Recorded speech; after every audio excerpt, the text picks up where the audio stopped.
Halo untuk semua anak kelas 9, kembali lagi ke video ini, ke pelajaran fisika.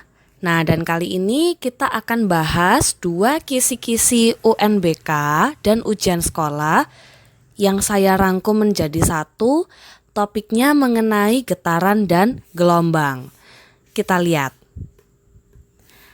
Untuk yang pertama, kita akan bahas kisi-kisi nomor 21. Di nomor 21 ini dikatakan bahwa kalian akan diminta untuk mengurutkan urutan panjang gelombang dari yang terbesar sampai terkecil ataupun sebaliknya. Nantinya kalian akan diberi stimulus berupa gambar. Nah, maksudnya di sini nanti kalian akan diminta untuk menganalisis gelombang transversal dan mencari tahu berapa besar panjang gelombangnya. Oke, kita bahas dulu ya konsepnya. Nah, untuk gelombang transversal, kita review lagi. Gelombang transversal adalah gelombang yang bergerak naik turun. Jadi, gambarnya adalah seperti ini.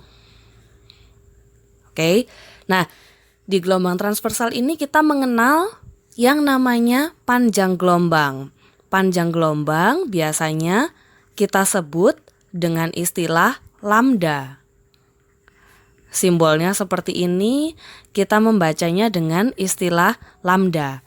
Ya, bagaimana kita bisa menentukan lambda? Ingat, satu lambda ditentukan oleh satu bukit ditambah satu lembah. Jadi lebih tepatnya panjang satu bukit dan satu lembah itu disebut lambda. Nah, kalau kita punya gambar seperti ini, bukit adalah bagian yang atas, lembah adalah bagian yang bawah. Panjang antara satu bukit dan satu lembah pada garis mendatar berarti kita bisa tandai dari sini sampai sini, ini kita sebut sebagai lambda. Jadi panjang gelombang adalah yang saya highlight warna kuning, ini kita sebut sebagai lambda. Nah, nanti jika diketahui di contoh soal misalnya ada satu gelombang transversal seperti ini, lalu kalian dikasih tahu panjang dari titik ini sampai titik ini misalnya sebesar 20 cm. Pertanyaannya, berapakah nilai satu lambda? Nah, caranya satu lambda adalah selalu panjang satu bukit ditambah satu lembah. Jadi kalian bisa menganalisis dulu dari titik ini sampai ke titik sini terdapat berapa bukit, berapa lembah. Ya, atau terdapat berapa lambda. Kalau kita hitung, kalau kita analisis dari sini, lalu kita tarik ke sini, ini adalah satu lambda. Dari sini kita tarik ke sini lagi, ini adalah dua lambda. Nah, jadi kesimpulannya dari gambar ini kita tahu 2 lambda sama dengan 20 cm. Maka 1 lambda sama dengan 20 dibagi 2. Sama dengan 10 cm. Ini cara untuk mencari lambda atau yang kita sebut sebagai panjang gelombang.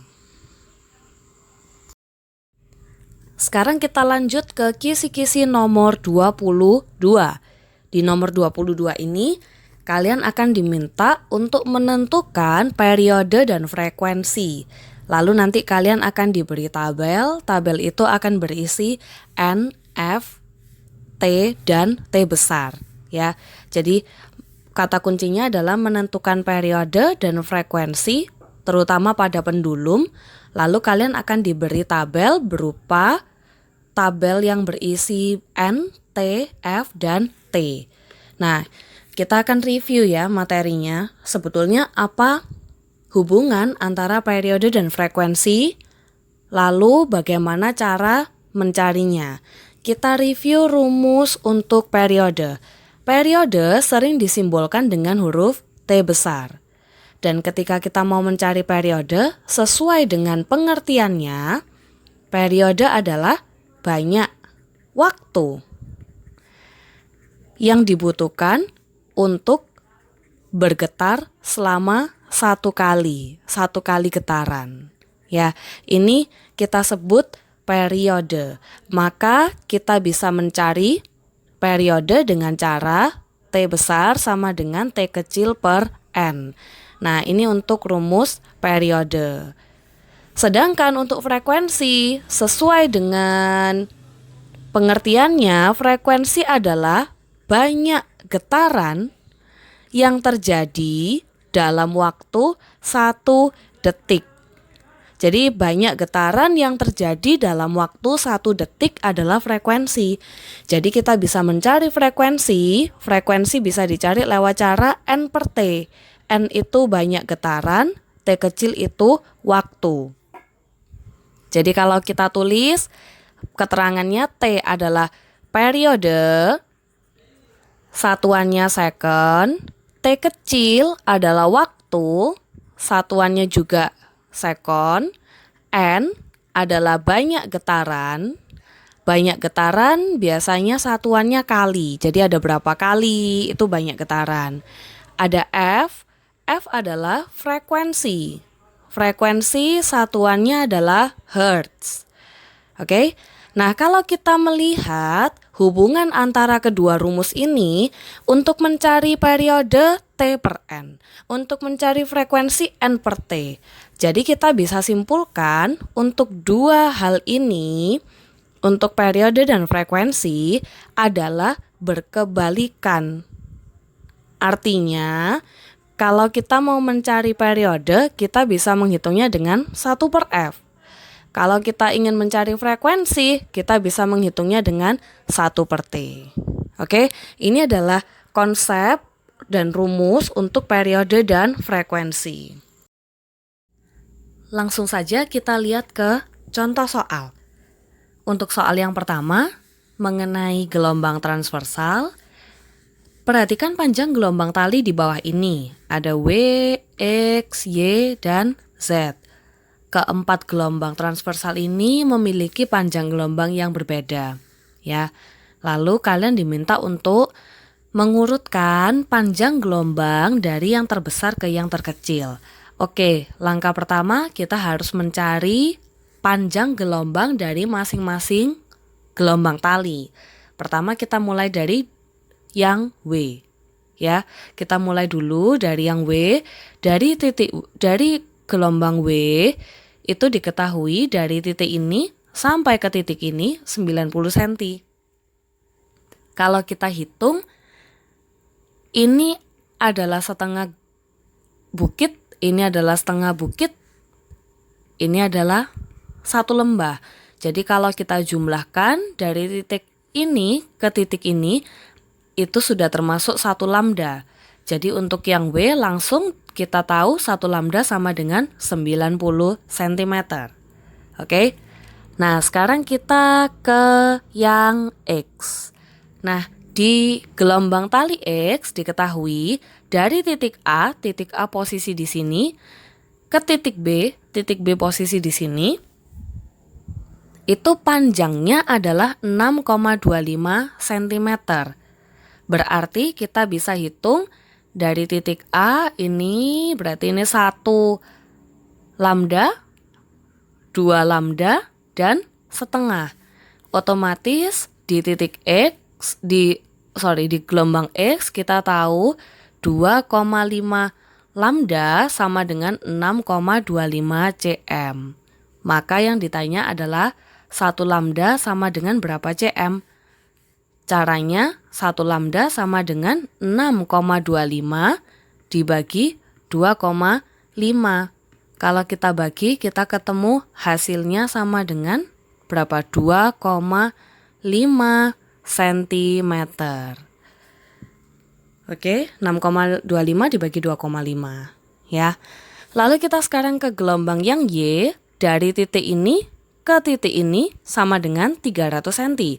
Kita analisis lagi, ini adalah 1, ini 2. Berarti yang titik Y, 2 lambda sama dengan 300 cm, otomatis 1 lambda sama dengan 300 dibagi 2, sama dengan 150 cm. Untuk yang terakhir, yang gelombang Z, maka titik A di sini, titik B ada di sini, tapi ini dikasih tahu dari titik A ke garis ini adalah 225 cm. Kita hitung. Ini adalah 1 gelombang, 1 lambda. Ini adalah 2 lambda. Ini adalah 1/4. Kenapa 1/4? Karena cuman setengah bukit. Jadi kita tahu 1/4 lambda sama dengan 225 cm. Lalu kita cari 1 lambda sama dengan 225 dibagi 21/4. Ini kalau dibuat desimal 2,25. Maka kita tahu 1 lambda sama dengan 100 cm. Oke? Lalu kita jawab urutan panjang gelombang dari terbesar ke yang terkecil. Artinya terbesar adalah 100 cm, berarti terbesar adalah ini ya. Yang Y 150, berarti Y. Kedua 100 cm, Z. Ketiga 90 cm, W. Dan terakhir adalah X 2,5 cm. Oke, ini pembahasan untuk soal mengenai gelombang transversal. Kita lihat ke contoh soal selanjutnya, contoh soal nomor 2 sekaligus contoh soal yang terakhir. Nah, di nomor 2 ini, perhatikan tabel berikut ini. Kalian disajikan dalam bentuk tabel, ada getaran, ada waktu, ada periode, dan juga ada frekuensi. Lalu di tabel tersebut ada bagian-bagian yang kosong yang disimbolkan dengan huruf A, B, C, dan D. Untuk melengkapi tabel di atas, maka nilai A, B, C, D yang tepat secara berturut-turut itu adalah berapa? Jadi kalian diminta untuk mencari nilai A sama dengan berapa, B, nilai C, dan nilai D. Oke, kita cari ya. Jadi untuk nilai A, kita cari dulu nilai A. Untuk mencari nilai A adalah waktu, T. Sedangkan kita tahu di sini ada periode adalah T besar, 10 second, lalu ada banyak getaran, 1 detik. Gimana untuk mencari T kecil? Ingat rumus yang sebelumnya, periode sama dengan waktu dibagi banyak getaran. Frekuensi sama dengan banyak getaran dibagi waktu. Periode sama dengan 1/F. Kita punya 3 macam rumus ini. Otomatis untuk yang A kita pakai rumus yang pertama. Maka untuk mencari T langsung saja T kecil sama dengan T besar dikali N. T kecil sama dengan T besar 10, N-nya 1. Berarti ketemu 10 detik. Oleh karena itu jawaban untuk yang A adalah 10 sekon. Nah, sekarang kita ke yang B. Untuk bagian yang B ini adalah frekuensi. Nah, di sini kalian diketahui ada banyak getaran 25, ada waktu 2, ada periode. Cara yang paling gampang menggunakan rumus yang ketiga. T sama dengan 1/F atau F sama dengan 1/T. Kita tinggal cari F sama dengan 1/T. F sama dengan 1/0,08. Maka F sama dengan 12,5 Hz. Jadi jawaban yang B adalah 12,5 Hz. Oke, kita ke yang C. C adalah ini. Ya, berapakah banyak getarannya? Kita cari saja lewat frekuensi atau periode. Kalian bisa mencari melalui periode T sama dengan T/N. Maka ketika kalian diminta untuk mencari N sama dengan T kecil dibagi T. N sama dengan T kecilnya 15 T-nya 5, berarti N sama dengan 3 kali. 3 kali atau 3 getaran. Dan yang terakhir, untuk bagian yang D diminta untuk mencari periode. Sedangkan kalian tahu frekuensi. Berarti langsung saja T sama dengan 1 per F. T sama dengan 1 per 2. Kalau kita buat desimal 0,5 second. Oke? Jadi ini cara pengerjaan soalnya. Saya sudah bahas dari 2 kisi-kisi dan saya beri 2 contoh soal. Kalian bisa pelajari contoh soal ini, kalian bisa ulangi mendengarkan video ini, dan jika kalian masih belum mengerti, feel free to ask me di kolom komentar. Oke, thank you.